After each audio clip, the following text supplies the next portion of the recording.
नमस्ते बच्चों, आज की क्लास में हम आप लोग का स्वागत करते हैं। आज हम पढ़ेंगे पाठ 10 प्रवास। प्रवास में यह बताया गया है, पक्षियों के बारे में बताया गया है। इसके लेखक है श्री सालिम अली। इसके लेखक है श्री सालिम अली। जहाँ कहीं भी पक्षियों के अध्ययन और अवलोकन की बात करें, जहाँ भी पक्षियों का अध्ययन और अवलोकन की बात करें तो डॉक्टर सालिम की चर्चा न हो, यह संभव नहीं है। ऐसा संभव ही नहीं हो सकता। डॉक्टर सालिम जो एक विश्व प्रसिद्ध भारतीय पक्षी वैज्ञानिक थे। सालिम अली को भारत के बर्डमैन के रूप में भी जाना जाता है। डॉक्टर सालिम को भारत के बर्डमैन के रूप में भी जाना जाता है। वे भारत के ऐसे पहले व्यक्ति थे, भारत के डॉक्टर सालिम जो थे, भारत के ऐसे प्रथम व्यक्ति थे जिन्होंने भारत भर में व्यवस्थित रूप से पक्षी सर्वेक्षण का आयोजन किया। भारत भर में, पूरे भारत में पक्षी का सर्वेक्षण का आयोजन किया और पक्षियों पर लिखी उनकी किताबों ने भारत के पक्षी विज्ञान के विकास में काफ़ी मदद की है। उनके द्वारा जो लिखी पुस्तक है वह पक्षियों के विकास, पक्षियों का विकास कैसे किया जाता है, उसके बचाव कैसे किया जाता है, पक्षियों का बढ़ावा कैसे किया जाता है, उसकी संख्या कम हो रही, उसको कैसे ज़्यादा से ज़्यादा मात्रा में बढ़ाया जाए, उसमें काफ़ी मदद मिली उसकी लिखी गई पुस्तक के माध्यम से। जब डॉक्टर सालिम जो थे 10 वर्ष की थे, तब वह खेलते खेलते एयर गन चलाता है। उसी में एक पक्षी घायल हो जाता है और गिर जाता है। तो उस पक्षी, जब घायल हुआ पक्षी को देखता है, नीचे गिर जाता है तो उसकी तकलीफ को देखता है और उसी तकलीफ से ही देखकर उसको यह प्रेरणा मिलती है कि पक्षियों को मैं कभी जीवन में नहीं मारूंगा और आज से ही पक्षियों का सेवा करने में लग जाऊंगा कि पक्षियों का संरक्षण कैसे किया जाता है, कैसे आगे पक्षियों के प्रजातियों को बढ़ाऊंगा। यही सोचकर उस दिन से अपनी गलतियों का एहसास होते हुए उसने 10 साल की उम्र थी, उसी समय वह एयरगन से जब उस पक्षी को मार गिराया था, तब उस पक्षी को देखकर, तड़पते हुए देखकर, उसी दिन से वह संकल्प ले लिया कि मैं कभी पक्षियों पर प्रहार नहीं करूंगा और पक्षियों का सेवा में ही अपना जीवन समर्पित करूंगा। उसी दिन से वह प्रतिज्ञा ले लेता है। पक्षी विज्ञान के रूप में साधारण सी जिज्ञासा ने ही उस बालक सालिम को पक्षी शास्त्र बना दिया। उसी दिन से वह संकल्प ले लेता है और वह पक्षियों के बारे में जानकार बनना चाहते हैं, जानते हैं और उसकी संरक्षण कैसे करते हैं, उसी में वह अध्ययन करते गए और वह एक दिन क्या बन गए, पक्षी शास्त्री बन गए। पक्षियों के सर्वेक्षण में 65 साल गुजार दिए। जो डॉक्टर सालिम थे वह 10 साल की उम्र से ही जुड़े होने के साथ साथ वह 65 साल जो पक्षियों के सेवा में गुजार दिए।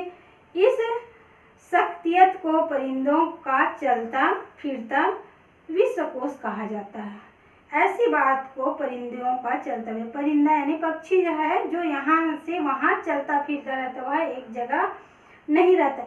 इस पाठ में स्वाभाविक रूप से प्रवासी पक्षियों के, इस पाठ में भी यह बताया है कि प्रवासी पक्षियों के जीवन, उनके प्रवास की चुनौती और रोमांचक को सहज रूप में प्रस्तुत किया है।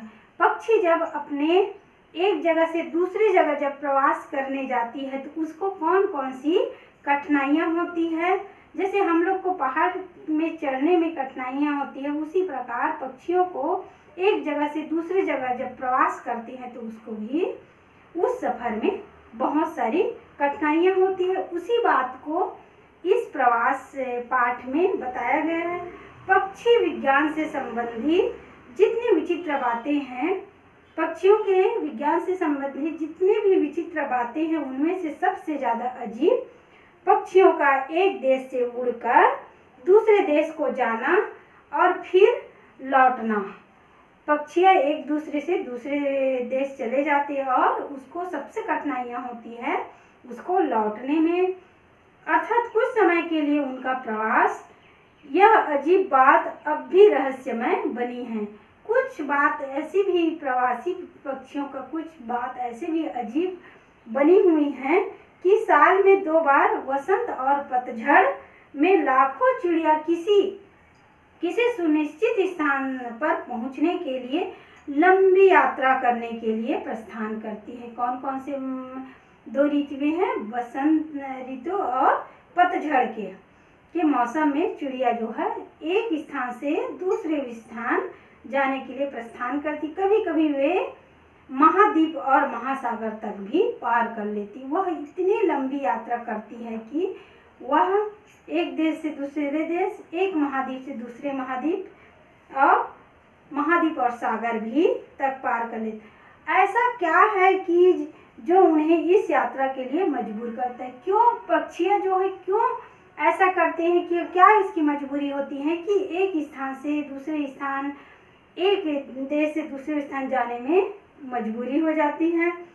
क्योंकि वे ऐसी खतरनाक यात्रा के खतरे मोल लेना चाहती है। और कैसे उन्हें पता लगता है कि उसे रास्ते में होकर जाना है न चाहिए, कि उसको कैसे पता लगता है कि हमको किस यात्रा से होकर जाना चाहिए? इन्हीं बुनियादी सवालों का अभी तक कोई संतोषजनक उत्तर नहीं प्राप्त है। पक्षियों को क्यों इतना सावधानी रहता है, अभी तक इसका उत्तर का संतोषजनक उत्तर नहीं मिला है। इसका प्रश्न का संतोषजनक उत्तर नहीं मिला है, नहीं प्राप्त हो सका। हालांकि सावधानी से किए गए कुछ प्रयोगों और प्रवासी चिड़ियों की घेराबंदी के परिणाम स्वरूप हमको पहले की अपेक्षा काफ़ी अधिक तथ्य ज्ञात हो चुकी है। इसके बारे में पहले और कुछ भी पता नहीं था, लेकिन प्रवासी पक्षियों का संरक्षण करते करते वैज्ञानिक लोग इस चीज़ में डॉक्टर सालिम अली के द्वारा लिखी किताबों को पढ़ते गए तो बहुत सी बातें पता चली। चिड़ियों के इस प्रवास की खास बात यह है कि इन दोनों स्थानों के बीच उनका आगमन, इन दोनों स्थानों के बीच जो है उनका आगमन बिल्कुल नियमित होता है। उनकी यात्रा की भविष्यवाणी तक की जा सकती है। जैसे मौसम की भविष्यवाणी की जाती है कि कल बारिश होने वाली है, कि 2 दिन बारिश होने वाली है, उसी प्रकार भी प्रवासी चिड़ियों के प्रवास में क्या क्या कठिनाइयाँ आ सकती, क्योंकि उन लोग पक्षी वैज्ञानिक लोग देख लेते हैं कि बहुत सारे पक्षियाँ एक झुंड में जा रहे हैं, यानी प्रवासी पक्षी हैं, तो उनके बारे में भी भविष्यवाणी तक की जा सकती है, जिनमें 1 हफ्ते या उससे कम का भी आगे पीछे हो सकता है। उनके प्रवासी चिड़ियों के जो भविष्यवाणी करते हैं कि 1 सप्ताह आगे का भी 1 सप्ताह पीछे का वो पहुंचने का भी भविष्यवाणी कर सकते हैं। चिड़िया लौटकर उन्हीं क्षेत्रों में प्रायः उसी बाग अथवा खेत में आ जाती है। चिड़िया उन्हीं बाग बगीचे या उन्हीं खेत में आ जाती है। ये ही उनके गर्मी और जाड़े के निवास होते हैं, जो उनके गर्मी के समय और जाड़े के समय का निवास होते हैं, और उनके बीच हो सकता है कई हजार मील तक फासला हो, और उनके कई हजार मील तक उन चिड़ियों के सफर में कई हजारों मील तक भी फासला हो सकता है। पहला सवाल जो दिमाग में आता है, पहला सवाल वैज्ञानिक के मन में यह सवाल आता है कि यह कि कुछ प्रजातियों की चिड़िया प्रवास के लिए क्यों जाती है।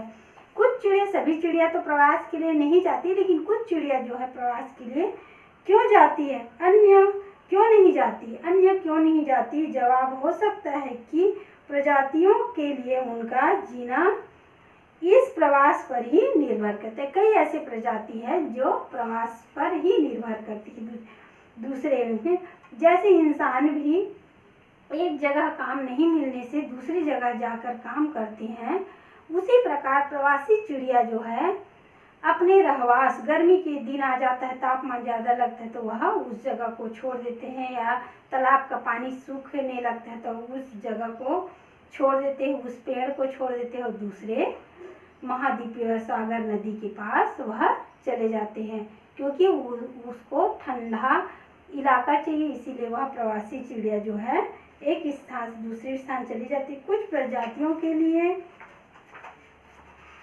जीने की यह शर्त नितांत अनिवार्य न होकर सिर्फ मान्य होती है, क्योंकि उनके कुछ सदस्य तो प्रवास पर जाते हैं और शेष वहीं बने रहते, कुछ जो है जाते हैं, कुछ शेष वहीं रहते हैं। उनकी आबादी का एक भाग ही प्रतिवर्ष प्रवास पर जाता है और अन्य वहीं बने रहते। कई जो चिड़िया है वो वहीं रहती है।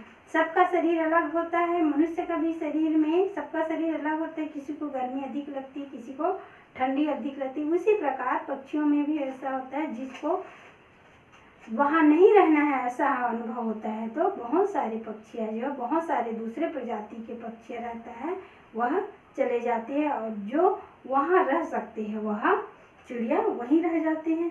यह बात तो समझ में आती है कि कुछ चिड़िया सख्त जाड़े में घबराकर अपेक्षाकृत कम ठंडे स्थानों की ओर उड़ जाती है और जैसे ही गर्मी शुरू होने लगती है लौटकर अपने देश आ जाती है। कुछ पक्षियाँ जो है ठंड के मौसम में अपना उड़ान भरती है और जैसे ही गर्मी का दिन आता है तो वहाँ का तापमान सहने की क्षमता नहीं होती है तो वह फिर अपने उसी स्थान पर उड़ के वापस आ जाती है, लौटकर अपने देश आ जाती है। अपने देश जब आती है उस समय वहाँ पेड़ों पर नई नई कोपले, कलियां और फूल निकले रहते हैं। जब उस समय वह आती है, ठंड के बाद आती है तो वही पतझड़ मौसम के बाद आती है तो झाड़ियों में नए नए कोमल पत्तियां और फूल खिली रहती है और परिवार के भरण पोषण के लिए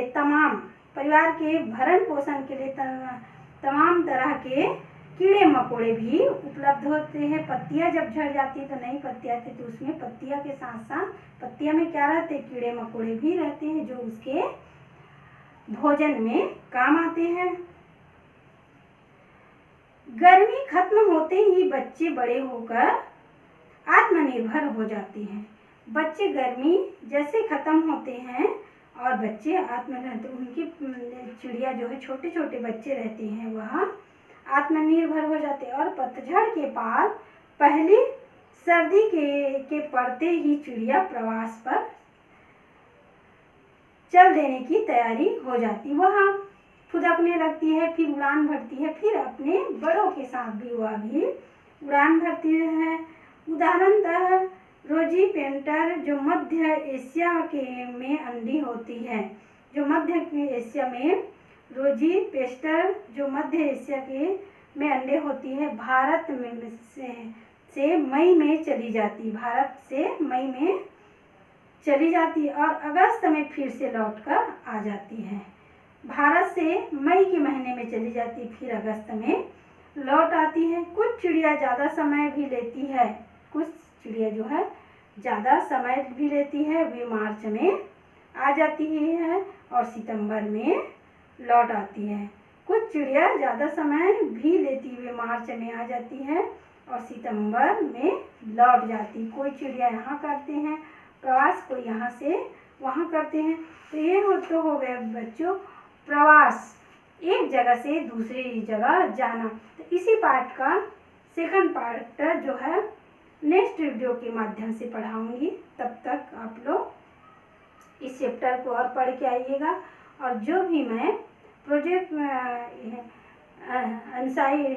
असाइनमेंट दी हूँ उसका आपको ग्रुप में आ गया है बच्चों, तो उसको मन से साफ सुथरे अक्षरों में बनाओगे। जहाँ पे चित्र है वहाँ पे चित्र जरूर चिपकाइए। नमस्ते बच्चों, अपना ध्यान रखिएगा।